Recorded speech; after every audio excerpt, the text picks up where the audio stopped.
Underground. Underground. Underground. Underground.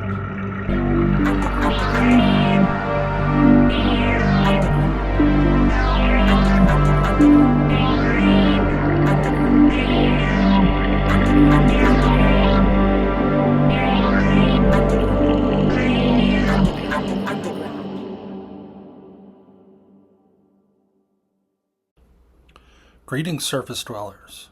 My name is Michael, and these are my chthonic musings. Today's video is my contribution to day 7 of RPG A Day 2025, and today's word is journey. All right, folks, RPG A Day 2025. The word is journey. We're on day 7. I'm just going to briefly say, a journey simply means, traveling from one place to another, here to there, to and fro, hither and yon, what have you.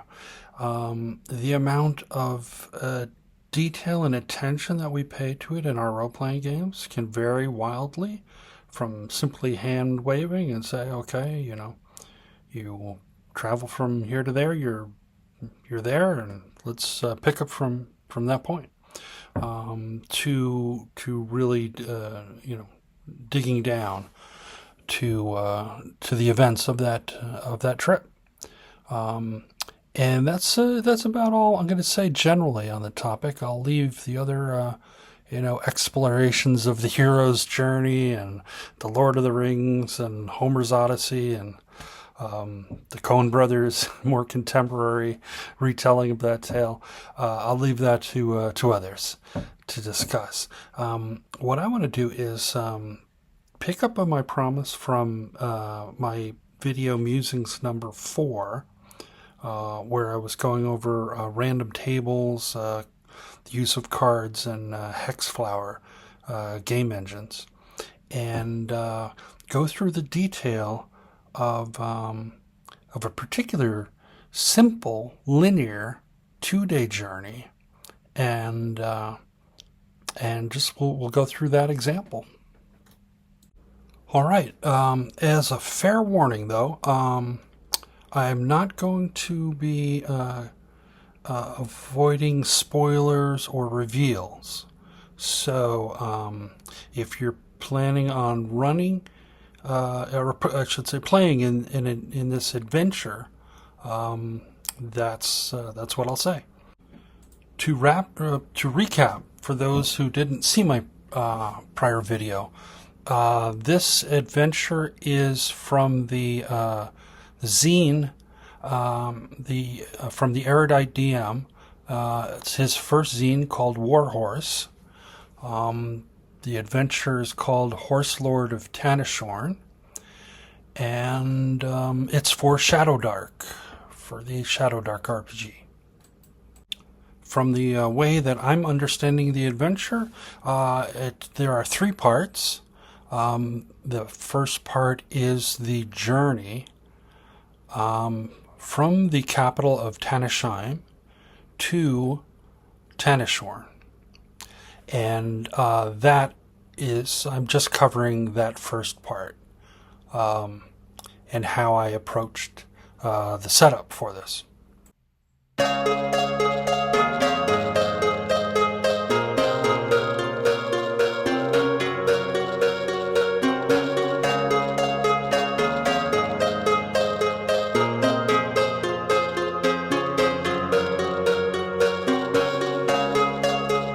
Just a city dwarf, can't even ride a horse. He'll take the wagon seat up to Tanishorn. Okay, for those not afraid of spoilers or not driven away by my singing, let's start. The play begins in the capital of Danishheim. I'm pretty sure I said Tanishheim before, but brain talks bad. It is actually Danishheim with a D. Because this is such a linear journey, and also because I wanted to, I created a series of wooden hexagons that represent, both the map of the territory that for that hex, and also, as a progress marker of where we are in this journey, this very short journey. My initial hex here for Danisheim had a slight error or omission, I should say, at the time that this was done, and that it doesn't have the road to the town or village of Vilnar. But that's not a piece of this adventure, and so it didn't affect anything really. Let's talk about the background of this adventure. In the adventure itself, it says that we were hand-chosen to travel the 2 days north to the fortress of Tanishorn, home of the renegade Jamilcar, Earl of Tanishorn. Also that Jamilcar plots openly against the king and will march against him in the spring. Later in GM advice, we're also told that it is late winter, so spring is coming. The adventure as written has three specific objectives for the players. Infiltrate the Earl's castle, uncover the strength of his forces and his treacherous plans, and third, recover the torque of the Storm Rider, hidden somewhere in his dark dungeon below Tanishorn. This torque of the Storm Rider has magical powers and is the symbol of the royal house. We're also told that Earl Jamilcar stole the family relic. Our party can keep any other spoils they recover, but return the relic. And the king has supplied rations and new mounts for your 2-day travel to Tanishorn. And my preparation for trying to use this adventure in a convention setting with a maximum window of 4 hours, I decided to structure the objectives so that really one is primary. The recovery of the torque of the Storm Rider is the primary objective for this adventure, and the others are side objectives, if you will. It would be good to return with information of what's going on, but it is mandatory that the king retrieve the torque, the magical torque. So the player characters have a pretty structured and focused objective, and they know what to do. But I also, as a game master, for my own purposes, wanted to develop a little bit more, so I can keep a full understanding of what's going on, and I can deploy information to the players if and when need be, to make sure to either respond to their questions if they're not understanding the motives or the importance of this mission, and to keep things on track, and to enrich also, enrich some of the lore if need be. All right, so I've decided that we know that the king needs the magical item back, but I've decided that this magical item, the torque, is part of a ceremony and a celebration, kind of an event that happens at the vernal equinox.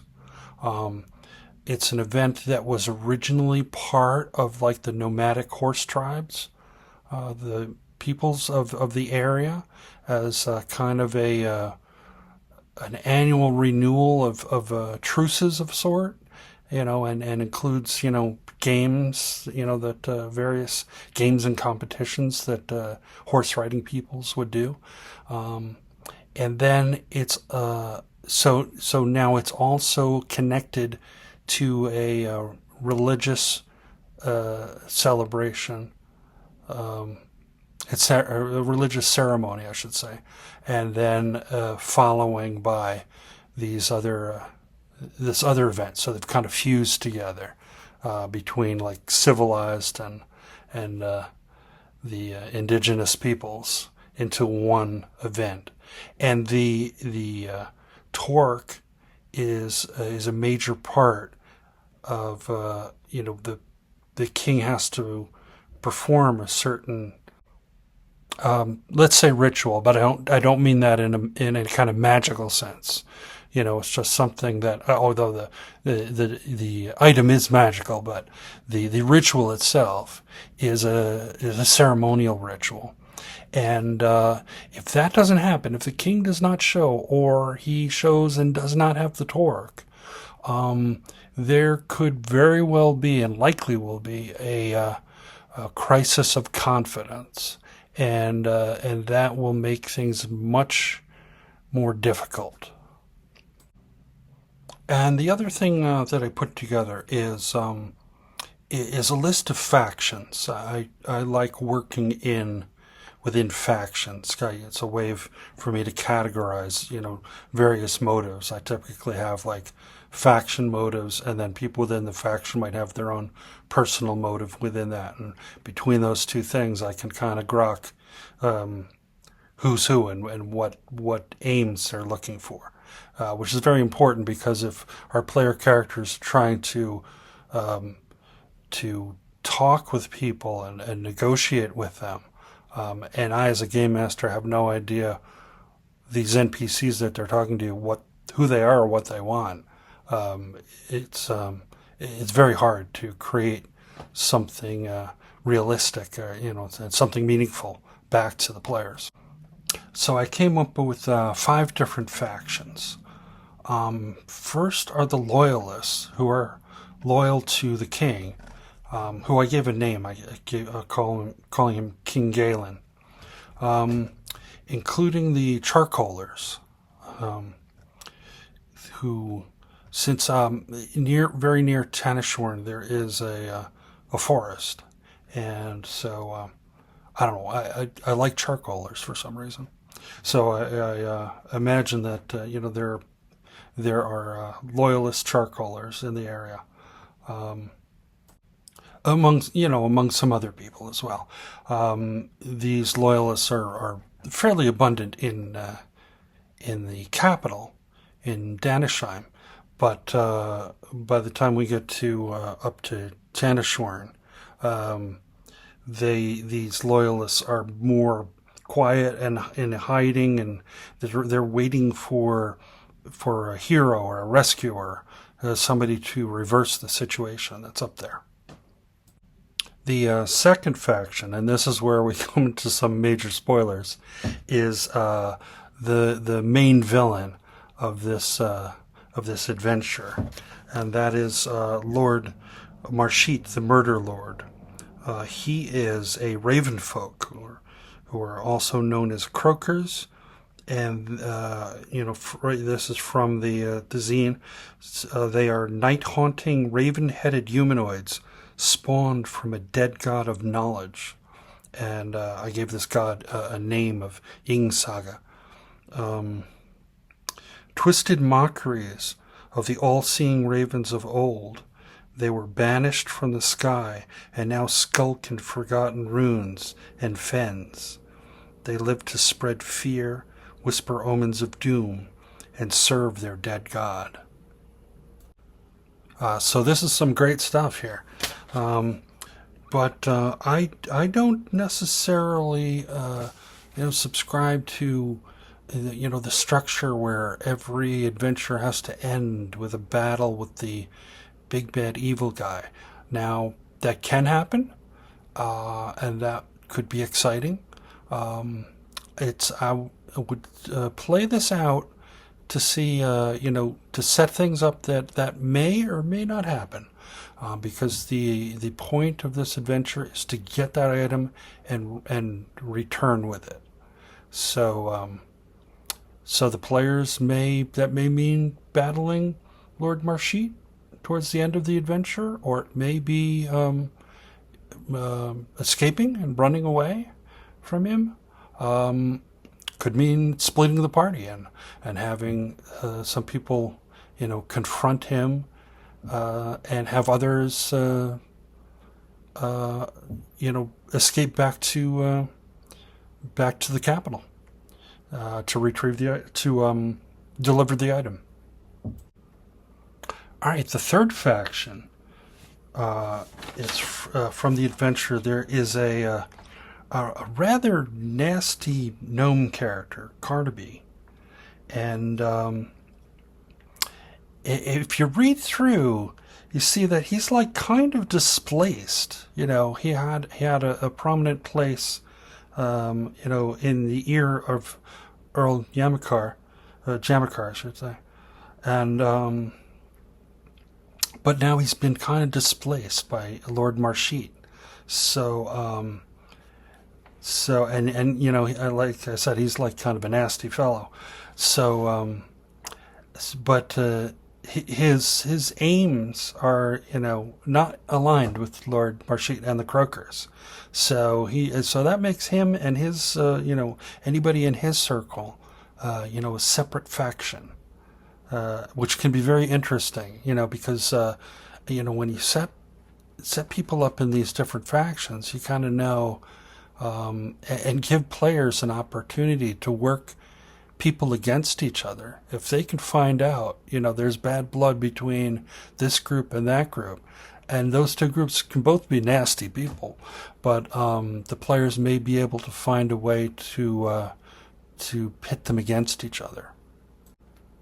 The fourth faction that I've got are bandits. Now there are bandits in the adventure, as an encounter, but very specifically, and this came actually from when I was doing a little bit of prep.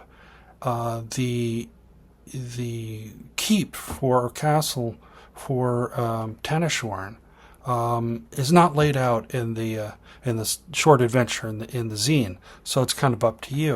And so I went back to my old well of Harnworld and found an appropriate looking keep that has all of the elements that I need that the adventure refers to.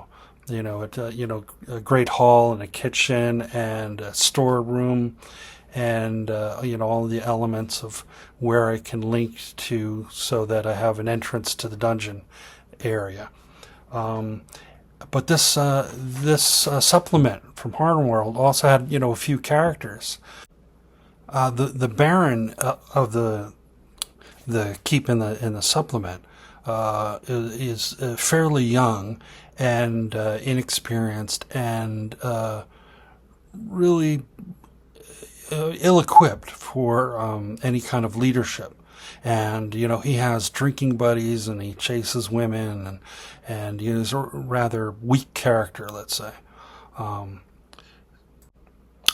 So I've kind of decided that as Lord Marshit moves in and has ensorcelled the Earl, who is not a very strong personality. The Lord Marshit has kind of displaced Carnaby the gnome, and also these drinking buddies of the Earl Jamakar, and so some of these drinking buddies have become bandits. They're kind of cast out. Some of them still hang on and can be found in the keep as when the characters come in. So that'll be part of the cast of characters that they can encounter and talk to and deal with. Will be these kind of low life former drinking buddies that are just kind of hanging around doing nothing. But some of the other buddies, one in particular, has become a bandit. but he's still kind of a shallow, weak person. But he is joined up by other bandits, and some of these other bandits are more serious about their craft, let's say, and some of the other bandits are just desperate refugees.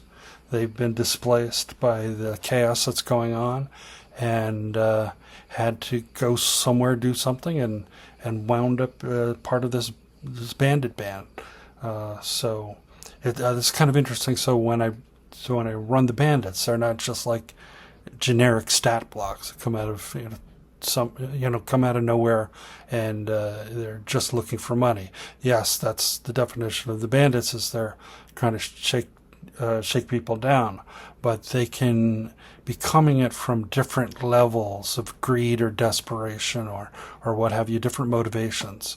So that can be worked into how things play out in the encounters with the player characters. And the fifth faction, which is kind of off screen, but I decided to include it, are the witches of the local wood to Tanishorn. In the rumor table, they're mentioned. So that could have been true or false. Maybe there are witches, maybe there aren't. I decided that there are, in fact, witches, and they are somewhat in league with the Raven folk, with the Croakers, and so they're going to stay off scene a little bit, but knowing that they're real and in league with the Croakers. Allowed me to think about things in a slightly different way. And to get back to the players, because all of it bit about factions and the ceremony and event is all for my own use, or for the game master to deploy as needed. But for the players, they got their kind of information about what they need to do: make the journey, infiltrate, get to the dungeon, get the MacGuffin, and return. So the final parts are listed from the adventure here. Choose your party and mounts, and the way I'm dealing with that is since this is going to be designed as a convention game, I made 8 pre-generated characters, and assuming a party size of no more than 6, probably ideally 4 to 6. Could I run it with 3 or 7? Yeah, maybe. I could, but I'll have the characters all set up, and there'll be a choice for the players. And I made a magic item for each of the pre-generated characters. And I got to give a shout out to Shadow Dark for how they approached designing and making magic items, even minor ones. Very, very creative and fun to do that. And as a related item, one of the items that I made was a potion that glows, and glows green and has like these wisps of energetic particles, moving around, and the function is unknown. And so I decided that the dwarf in the pre-generated characters has this potion, and there's also a wizard who happens to be an elf wizard that one could choose. And if both of those characters are selected, they can have the wizard make a roll to have done some research on this potion. And then if the roll, the intelligence roll is high enough, give some information to the dwarf, if they choose to. But they'll have the information about a little bit of information about this potion, or it'll be a mystery. There is a scout that will act as their guide, and this is only for the first part. So basically, for what we're covering, the trek to Tanishorn, and after that, this guide, the scout, will stay with the mounts to keep an eye on them and wait for our party to be done with what they need to do, and assist them in their exit or escape or what have you, depending on what goes down.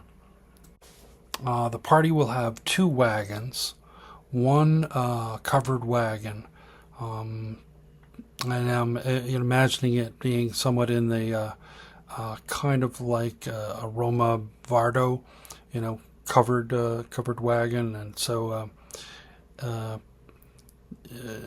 items could be protected somewhat from the elements, or people protected somewhat from the elements, but it has limited capacity, so not everybody can be inside of this thing.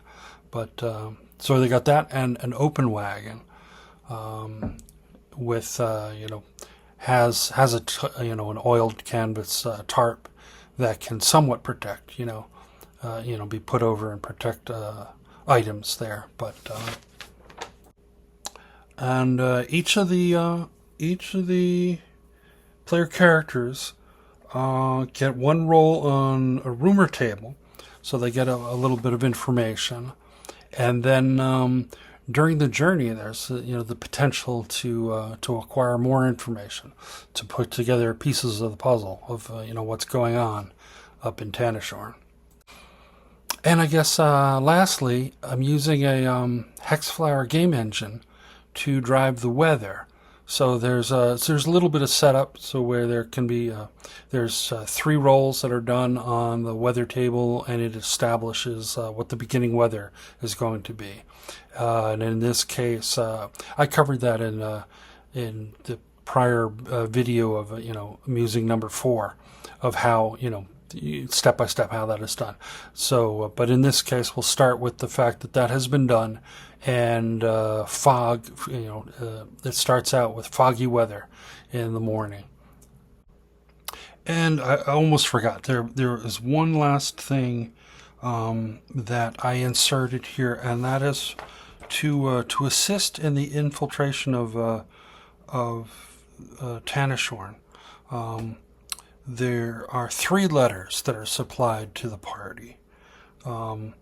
One is a not sealed letter to simply in order to buy charcoal for the king's use, and this this can be shown to guards or Carnaby the herald, as part of the reason that that this party has made the trip. And they have been given money and this order to buy charcoal. And part of the reason is because the charcoalers are known to be particularly loyal. And so if the party needs to get a little bit of gossip of what's going on, they're able to do that. And it's also a cover for, why are these people here, where they show up, and what is their purpose. So this is one purpose, and one of the reasons they have an open wagon with them, so they can cart charcoal back. Second letter is to the Seneschal of Tanishorn, who is also a person known to be have been fairly, particularly loyal and a reasonable person. So it's a letter, explaining the timing and method of the tax collection for the next year, and fairly, mundane things that would appear in a letter, and this is kind of considered, clerical, mundane things that the seneschal would take care of. But as it turns out, this person is is not available. They are currently in the dungeon, imprisoned. So, and there are specific, since this letter is sealed, and to be delivered directly to the person it's addressed to, the seneschal. That can create an interesting situation, because if Carnaby or someone else, says they will take the letter on behalf of the seneschal, that is not the direction that was given to the party. So they can use it to their benefit of how they want to. And the third letter is not sealed, but it is from the king, from King Galen to Earl Jamilcar, for the Earl to supply a company of 6 knights to quell beastman raids in the northeast Horselands. And the cover is that the party is supposed to also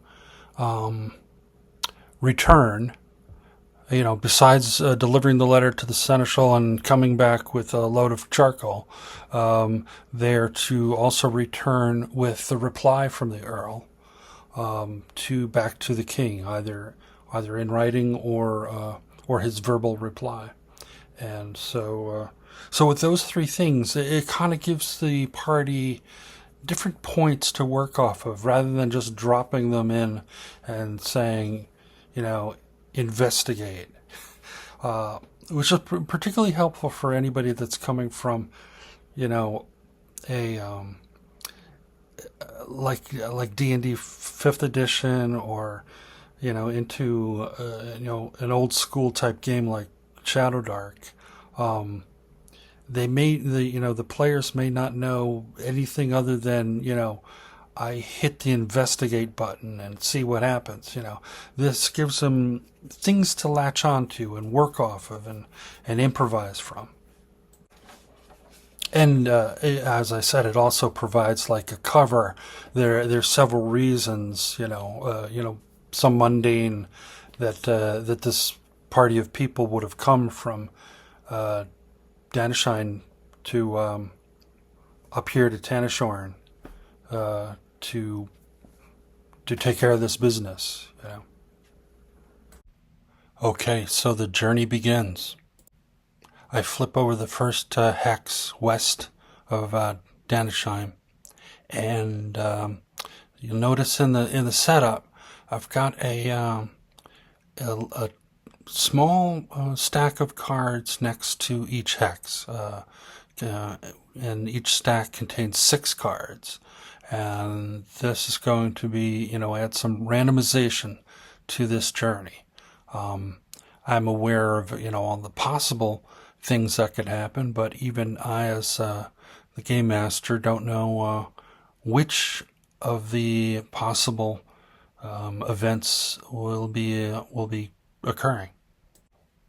My plan is that, I'm going to be laying out, the 6 cards face down, and ask a player to, point to one of the cards to choose a card, any card, and that will, I'll then flip it over, and that will be the event. And then, we'll go as hex by hex. I'll go clockwise across, a different player for each hex. So randomly determining a card, if we flip over, I've got a bad feeling about this. So each of these cards, I'll put like a little saying or quote or something. It relates to the event, but it's kind of nebulous. So then, as I explain it, when it plays out, it kind of ties to it. But also, there's a little wiggle room, because some of these events can be tied to things like the weather, what the weather is, or what has occurred, up to that point. I might even, it might even based on some rolls that I'll ask some of the characters to make. And in this case, what we've got is a dead pig, and based on what the weather is, will determine how the party discovers this. Because the weather is foggy, and not raining and not windy, putting this carcass like off to the side of the road. And I should also mention, that so after making this card reveal, I will describe a bit of the travel, and they're moving on this road, which is kind of little more than a wide trail through the high grass, and because it's so foggy, they do not have their vision does not extend very far, so they have to.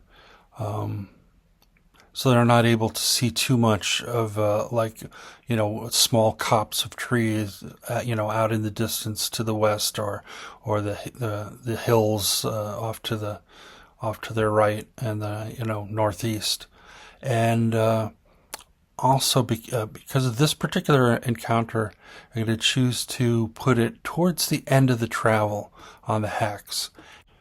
Because it also relates to a foreshadowing of something that may be important early on in the next hex. So the party will come across the smell of death hanging in the air that's coming from this carcass. So at first they won't know what it is, but if they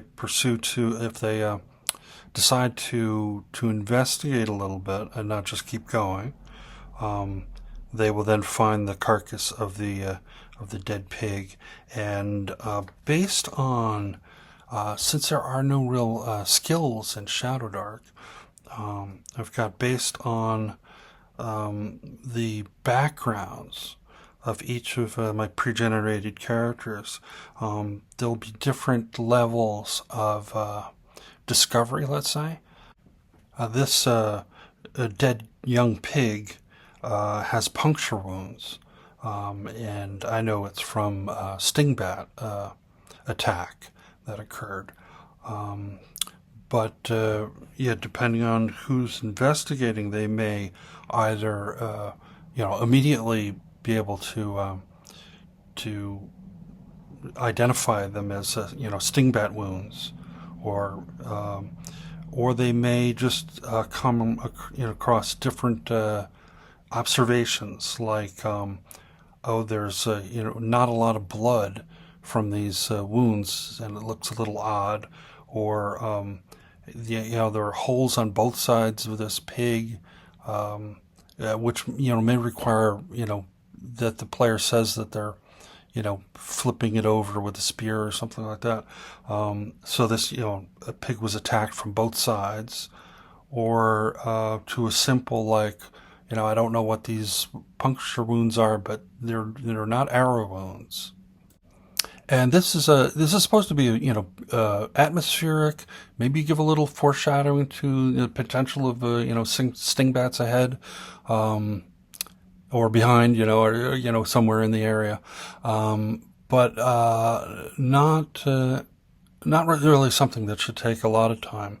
And each one of these hexes, or depending on what the encounter is, we've got Angrim, the NPC scout, which we're not going to try to overuse, but we'll have him as a voice of okay guys, let's keep going. We've got to get to where we need to be.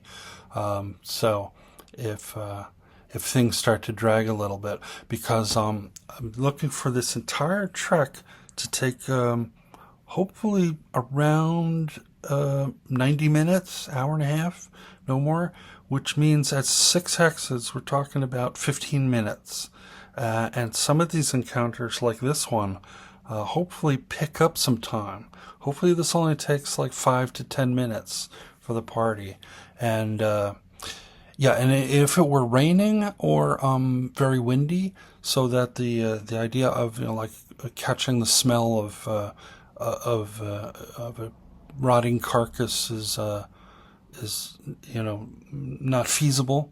I would I would have placed this dead pig on the trail, on the road, and then they'd have to not only decide to investigate or either go around, and I'll describe how the difficulties of getting the wagons through the grass, but it's not too bad, because it's pretty flat terrain, but so they'll either move around this encounter or figure out a way to scoot the carcass off the road.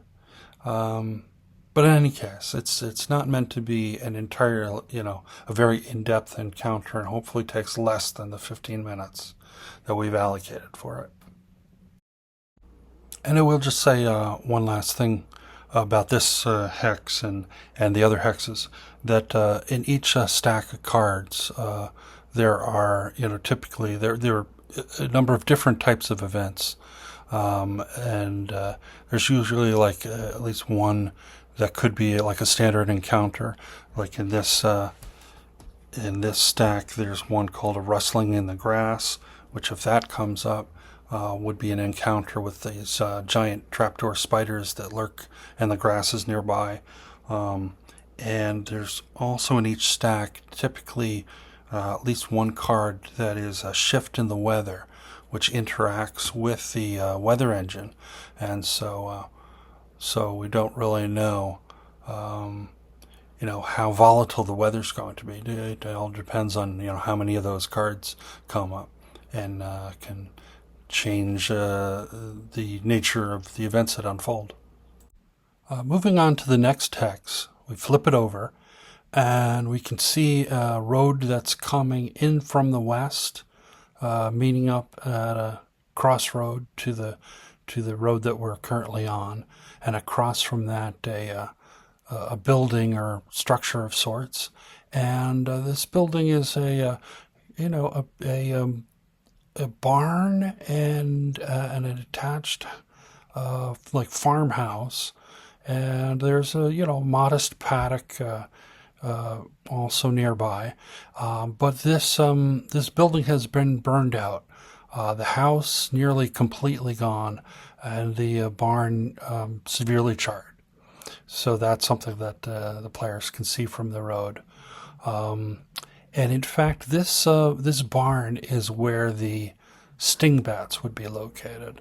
So if the party were to interact or take refuge in the barn for any reason, or and there are certain events that might drive them, like a problem with one of the wagons, and seeing the barn there, they might be able to salvage some wood to make repairs or things like that. But other than that, they're not necessarily going to interact with the stingbats unless something drives them to interact with the barn. Now the card that is drawn here in our test run is, you don't see that every day. This happens to be a very similar type of event to the one before, where it's a discovery and a foreshadowing of things. What I will say that's kind of interesting about this draw here is that this deck was, I'll have to say, I put my thumb on the scale a little bit, and this deck of 6 cards was quite literally stacked. There is an event that's described in the adventure, Horselord of Tanishorn, of fellow knights that come by, and if we have a knight in the party, and one of the 8 not randomly generated, but pre-generated characters is a Knight Lancer, a character class that's detailed in the Warhorse zine. And the Warhorse zine also has rules for jousting, and so this is an opportunity for some friendly jousting if the knights come by. So out of the 6 cards, actually 3 of them say, salutations, gentle travelers. It's the same event, so I gave like a 50% chance of that event coming up. And it's a little bit beyond that, because there's also a shift in the weather, and after if that comes up and the weather changes a little bit according to the engine and the card, the interaction of the two things, after that there's a 2 in 6, or another way of saying is 1 in 3 chance of that another card out of the remaining 5 will be drawn. So even if shift in the weather comes up, there's a chance that 3 out of 5 of the remaining cards are this knightly troop and their offer for a friendly joust. But such was not to be. So we drew this. You don't see that every day instead. And what this is a large black feather that the one of the party sees.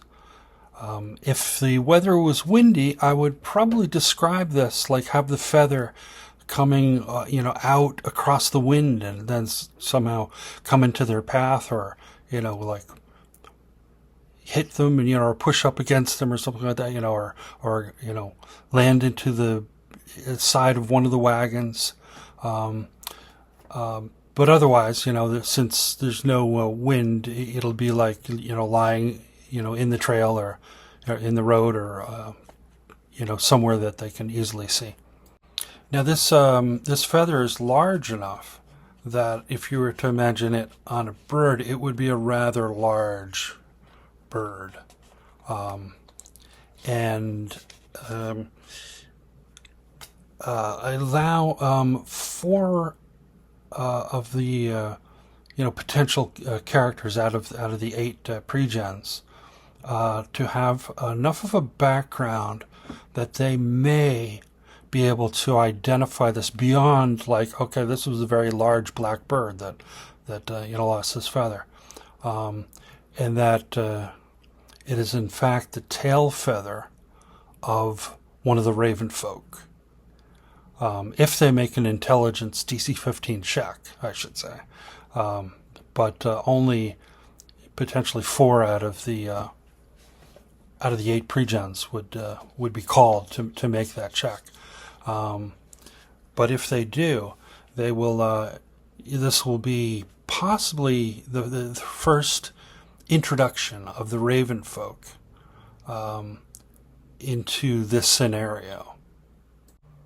And I should say, I decided that the raven folk have these tail feathers for kind of 2 reasons. One, it advances my ability to have one of these feathers, and that's dropped by them.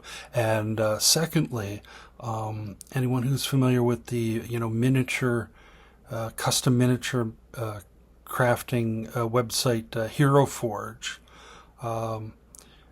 They also have like a raven folk design, and they do have tail feathers in that. So that's kind of interesting, and possibly in my mind, something that spurred the inspiration for this. Moving into the 3rd and final hex of the day, we draw the card. The random card is a shift in the weather. So here we are interacting with the weather engine. The card tells us to direct the weather as if a 12 were rolled on the dice. So we check the navigation hex, and a 12 drives us up. And so we're going from fog to partly sunny. So in the last third of the journey for the day, the fog finally lifts, and we get a little bit of little bit of sun just before it's about to go back down, and become night at the end of our travels. And this takes us into the village of Caton, which I've decided is not doing too well. They are beset by random bandit attacks quite often. A number of their people have abandoned and left the village, but it is not completely abandoned. There are still people here, but they're not in good shape. So one of the representatives comes out from the village to meet with the party and tells the player characters a little bit about the situation and how rough it is, and kind of offers them three basic options. That there are hills and ridges nearby that offer. They could camp out there, and it offers a little bit of a vantage point to be able to see what's going on, but it's a little bit of rough terrain. They could stay in the village, but this person warns them that there are a number of desperate people, and they're good folk, he says, but that there's a severe lack of food in the village, and people are getting desperate. And if the party rolls in with their supplied wagons, it could be quite a magnet, and would be for, you don't want to say beggars, given the situation that they're in, but yeah, they would be looking for assistance. And there would be a number of villagers looking for assistance, so the players would have to deal with that. And their third option that he kind of alludes to is just camping out in the grass across from the village and out. So since I'm just running this as a test run, I just some random determination of what the party's going to decide to do, and they decide not to take the high ground because they might give them a vantage point, but with the wagons it would be a little difficult getting the wagons up there, and that if something were to go sideways, it would be difficult to get the wagons back down quickly. And they don't really want to deal with necessarily the villagers at this point, because they have to quickly get to where they're going. So they decide to stay out of the orbit of this village and camp out in the open. And here I make like a kind of a standard roll. It's not very likely, but there's a possibility that there is a nighttime encounter with either wolves or bandits. And if it is wolves, there's a possibility that it's not actually an encounter physically with the wolves, but just, hearing their howls in the distance, and, atmospheric and, tension building that might incur. But no, everything's pretty quiet. And the next day, we make a standard weather roll, 2d6, and consulting the navigation hacks, we get a 9. Now, according to the navigation hacks, a 9 puts us down and to the left. And given where our counter is now, in the partly sunny hex, the down and to the left would put us off the hex flower. And since there are no other indications otherwise or directions otherwise, we will therefore wrap around in that same direction to come in at the very top hex of the hex flower, where it is partly sunny and windy. So as this day starts, the wind picks up a bit, and that will be our weather for the day, or at least the starting weather for the day. The next hex is turned over, and the card is drawn, card is chosen, and it says you don't have to live like a refugee. And this is an encounter with refugees who are fleeing south on the road from Tanishorn. And there are two carts driven by women. They carry their belongings, and there are 5 children. And in addition to these 2 women in the carts and the 5 children and their stuff, there's one man in the front carrying a spear, and another man in the rear with a pitchfork. And all the adults are armed with daggers. And this is a situation for our party to engage in conversation if they so choose.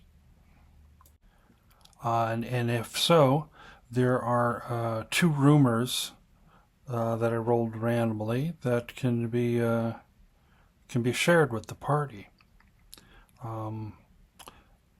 Rumor number 8 on the table and number 10. Now, number 8 on the beginning rumor table is the Knights of Danisheim are renowned as the finest jousters.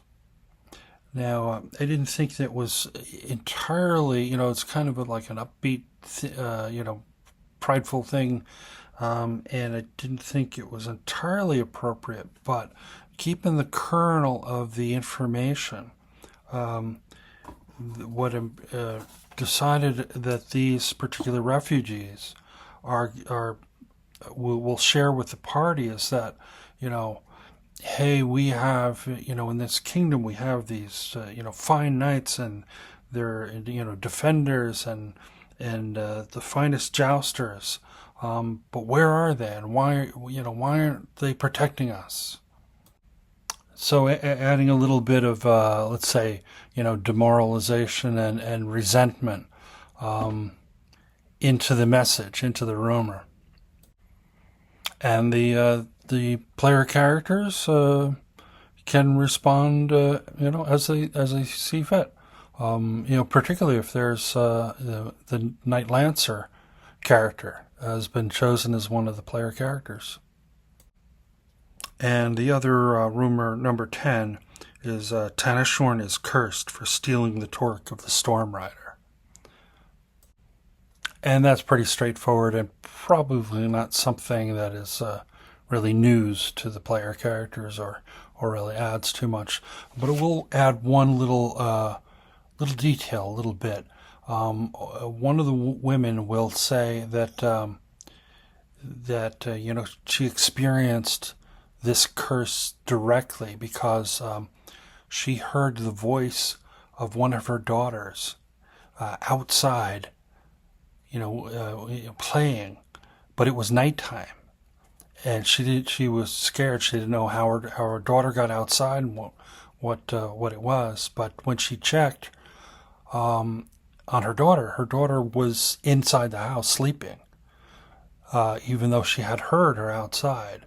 And she was freaked out by this, and this ties in a little bit to the Raven folk, they have a mimicry ability, and so they were just like there were obviously some Raven folk outside in the night, and just mimicking this little girl's voice, and so that's rather creepy and.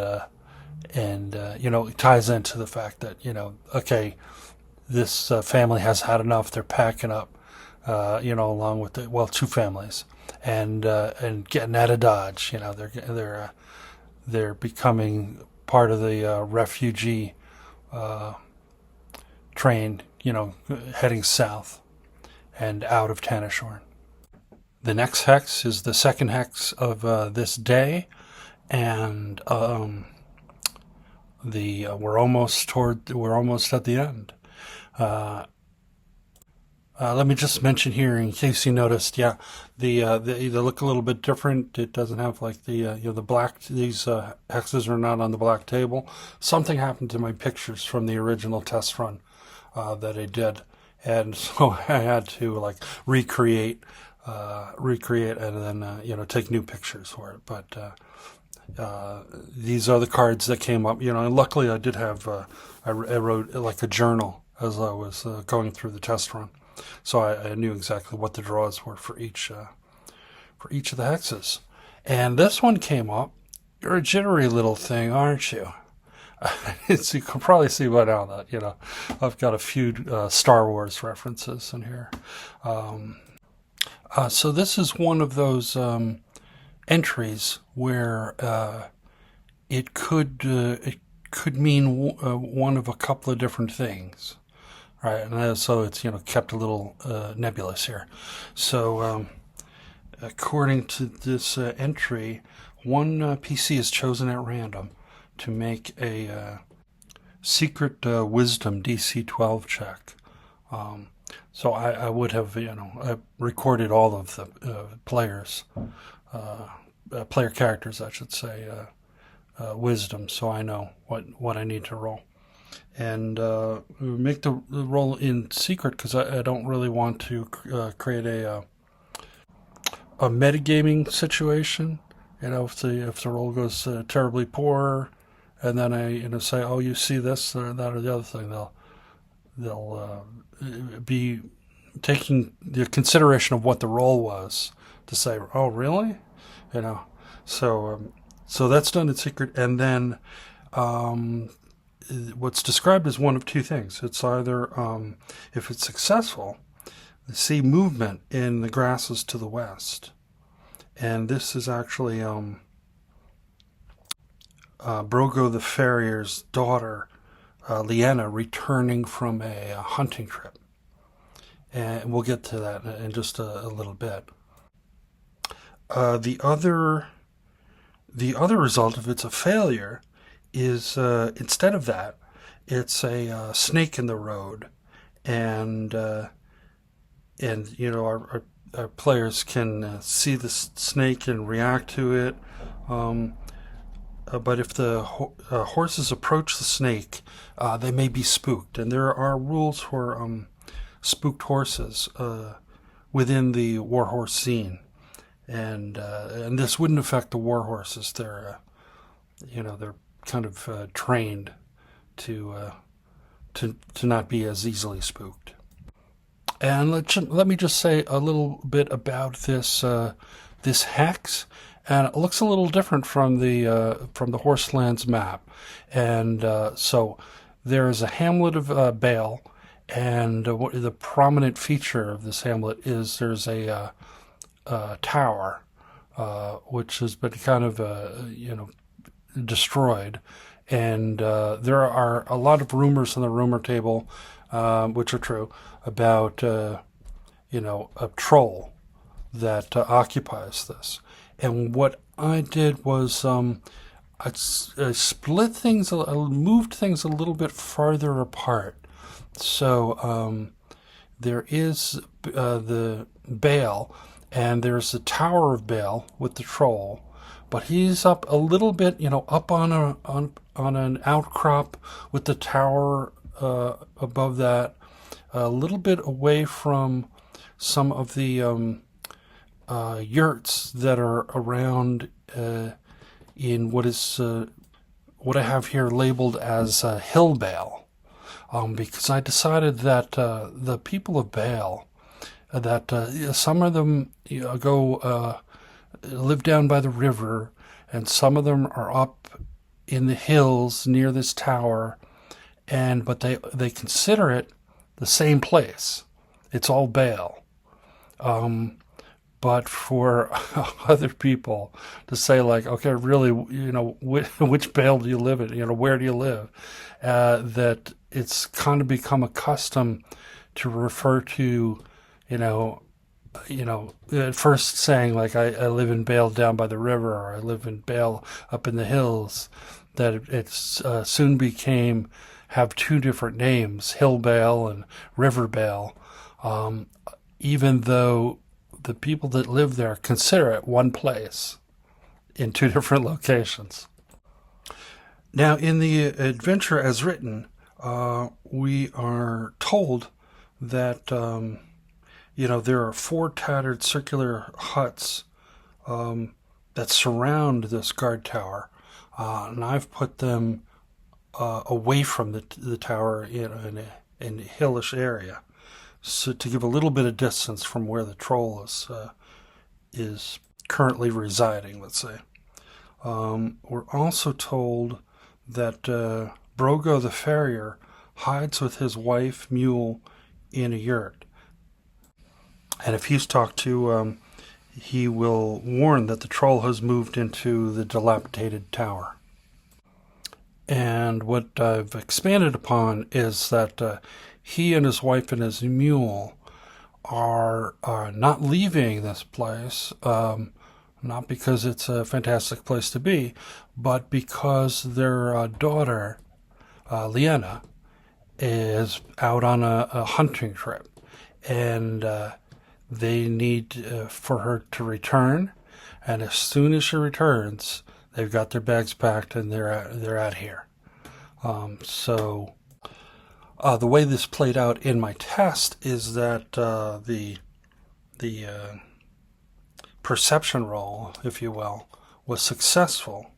The party saw the movement in the grass, went to investigate a little bit, and Leanna then panicked. She thought she had hidden in the grass, but then people are approaching, and so she fires a crossbow shot, and luckily the ranger's magic armor absorbs that, and then the wizard casts sleep on Leanna, and then they are able to disarm her, and they actually, when they wake her up, Leanna explains who she is and why she got startled and fired upon them, and then she travels with the party up to where her parents are in Hillbell, and then she's reunited, and then we get Broger the farrier, the back to what's as written, talking about the troll who's up in the tower and mentioning it, and then arrivederci, we're on our way out of here, and then it's up to the party what they want to do. So then I did some rolls, kind of like Oracle solo playing stuff, and decided that most of the party wanted to investigate this tower. Angrim the scout was kind of it's a little bit of a diversion, and the half-orc fighter Wolf agreed that this isn't our business. Let's just proceed on. So they were kind of outvoted, but the Knight Lancer Gerald did make a concession that says we'll go there, and if we don't encounter the troll, then we'll immediately resume on back onto our original plan. And another, kind of spoiler alert, the troll does have a little bit of a treasure trove in the tower. So if the troll, is not there, his treasure's still there, and it could be a good find for the party, for the player characters. But after another random roll, I determined that the troll is in fact at the tower at this point, because he does roam around a bit, so he's not always at the tower. But he is at the tower, and a fight ensues, and I won't go through all the various things that happen, but in the end they're victorious. But yeah, it's a bit of a challenge for this. I don't know if I mentioned this is third. The adventure is for second to third level, and I made the pre-gen characters at third level. But yeah, it was a bit of a challenge. But it was also a little bit of a time sink too. But luckily, there were no other battles or encounters of that kind. Or even the joust would have been, even though it's not like a battle, it would have been a more involved and time-intensive encounter. So after that, the party moves on up to the last hex, and this last hex of the day, the final part of Days 2 travel. The party is moving through a little bit higher elevation, more hills, and can start to see the mountainous terrain that surrounds the area around Tanishorn. And the entry that we pull is a little unusual. It says an old woman's shoe. So in the adventure, there's a description about approaching Tanishorn, and part of it says that a gibbet creaks beside the Barbican gate, home to a decaying skeleton, and an officer challenges you at the gate. I would definitely keeping the majority of that, except moving the gibbet with the skeleton inside the gate a little bit for a very specific purpose. So it's like kind of a freestanding, Mad Mardigan, gibbet, let's say. So this old woman, as the after the PCs have talked to the officer and stated their business and are being escorted to the keep proper, this old woman calls out and specifically addresses one, random member of the party, and says, "Can you help me get my shoe?"